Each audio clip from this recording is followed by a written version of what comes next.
Hey YouTube, um,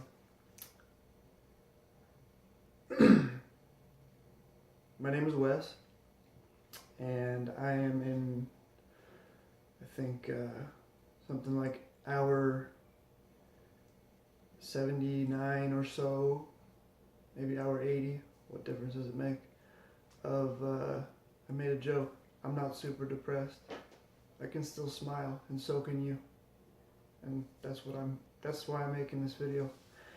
And first I want to tell you guys, before I go into my drug-a-log, which, to qualify myself as somebody that you might care to listen to relate to, I think it's more important to let you know why I'm making this video. And my intention is to keep making videos. I don't have a time that I'm deciding that I'm going to stop making videos. I want to make at least one every day. And I want to explain exactly why I want to do that. First of all, I don't make YouTube videos. I mean, a video with me and my dog or something for myself, but I'm not a YouTuber. And this isn't for any kind of profit. I don't work for anybody. I'm a regular guy, just like all of you regular guys and girls. I'm 34 years old. My entire adult life has been consumed by opiates in one way or another, in and out of rehab. But we'll get to that. I am making this video because what has been getting me through so far, and you see, I didn't tell you what day I was on. I told you what hour I was on because you know how it is. You watch the clock. Every minute that ticks by, and you hope for some relief. And if you're like me, and you've never experienced withdrawal from Suboxone before, your expectation, or hope at least, is that it won't be any worse than what you've experienced in the past withdrawing from other opiates, because you obviously made it through that. I would assume many of you have at some point or another. If you're at the kind of stage like I am where you're looking to stop Subutex or Suboxone maintenance every day, whether you've been on it for months or years. Lose my thoughts a little bit. I know you won't hate me for that. You'll understand. I'm making this video right now, and I'm sorry if I was on another tangent and now I'm onto this. You just have to forgive me for that.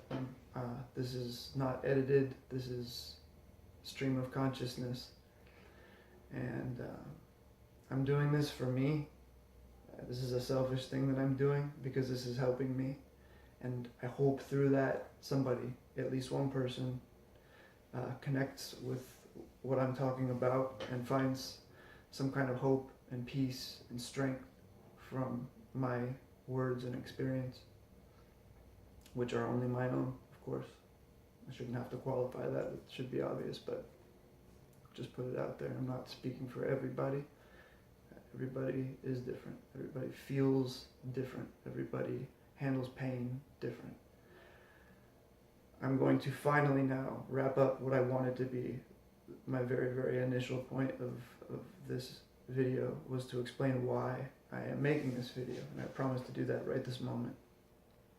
I've been watching other people's videos now constantly since I took my last little bit, my last little crumb of Suboxone. And that's what I've been doing to get out of myself and to find hope, because there's so many horror stories out there. There's so many horror stories out there, right? And if that's maybe the first thing you see is a horror story, or it's the last thing you see, you've now seen it, and it can take a lot out of you. And I know that I had that experience. So I have been trying to find, not to fool myself, because you know that there's going to be people who suffer. You know that there are going to be people who get it bad. If you've ever been to rehab before, if you've ever been to any kind of a detox facility, if you've been in this lifestyle for years and years, and I'm guessing if you're watching my video right now, you probably have,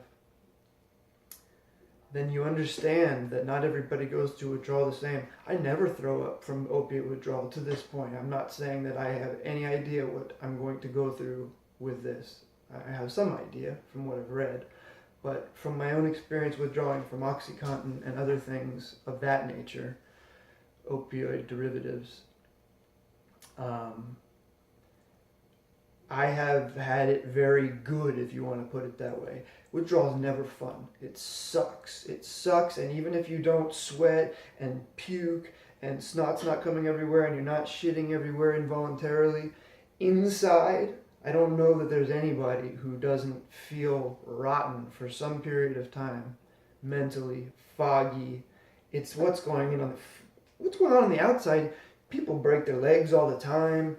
People get sick all the time, but when you couple the physical symptoms with a brain that is completely miswired, misfiring, not firing, that can be a real struggle. You know, you're better equipped to deal with physical pain if you're good mentally and spiritually, right? I believe that. That's, again, my opinion, more qualification. And vice versa, you know, your mental has a better chance to be well if you're physical, but it's really tough if both are going haywire. And just get that light back on. And so yeah,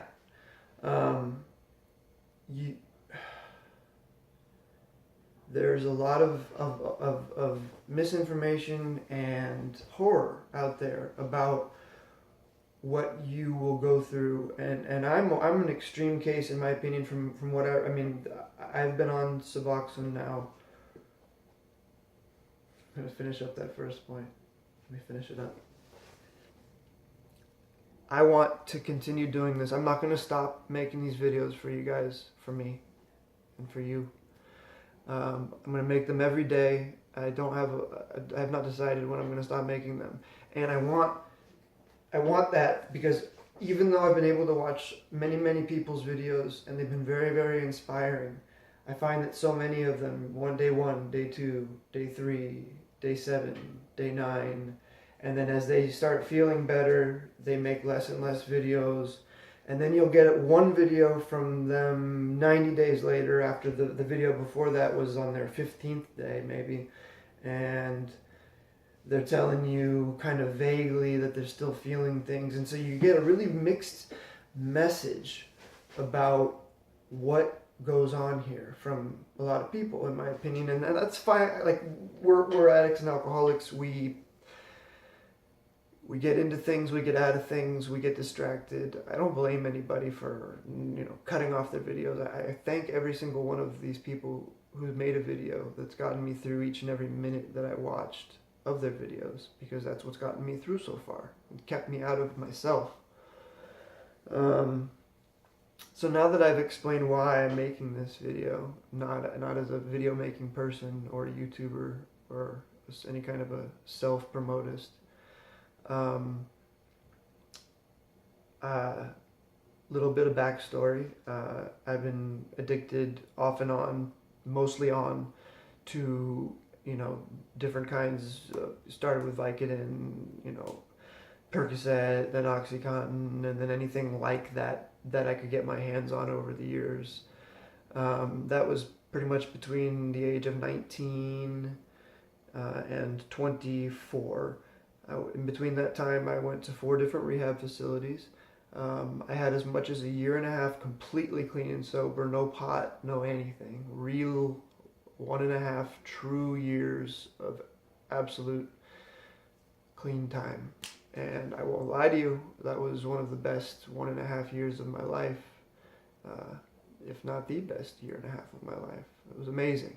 It was amazing. I got strong, I was in the gym, I had a girlfriend, I had a car, I had a job, I went on vacations, I had a cool apartment, I had little chihuahuas. It was cool, right? And then I moved down to somewhere with the woman that I was living with, had a relapse where we were, and came back home from where we had originally been to detox with family, and then went back there to her to find out that she didn't want any more of me. And at this point, I can't blame her. She wasn't wrong, right? That was, 7.5 years ago, 7 years ago. So I left from there again, went back home to where we were originally, and got back. I kind of got in with another woman who I'm still with today, who is a huge reason why I'm alive and okay and sitting in this room right now. I'll explain more of that. And have a place to be where I'm doing this right now. I don't have to work. I'm extremely fortunate. Most of you won't be. Most of you won't be in this position. You won't be in a new place. You won't be... I hope you'll have the support of the people around you, but that's not always the case. I hope your family supports you, but that's not always the case. I hope you have all the vitamins and minerals around that you need to help you with this. I hope you have a hot shower available to take whenever you want to take it, but not everybody has that. Some people are in jail. Ugh. So I just wanted to take a quick moment to reflect on how grateful I am for what I know is a really, really, really fortunate situation that I am in. And so I hope to God that I'm taking every moment to take advantage of that right now. And that's my intention. So I'm making these videos today. Like I said, it's about hour 80 right now. I'm sitting on a heating pad. You know what I'm talking about. I'm not going to tell you where I am or what my name is right now. I'm a little bit too foggy to decide whether or not that's something I want to do right now. And it's not important. I'm a person, and you are too. And we both have brains and feelings and souls, and that's what's important. And that's all that matters when it comes to you relating to me about this. I've done this in jail. I've done this in rehab. I've done this in a hot RV with no air conditioning, sweaty, miserable, and I so happen to be in a climate-controlled, safe place right now.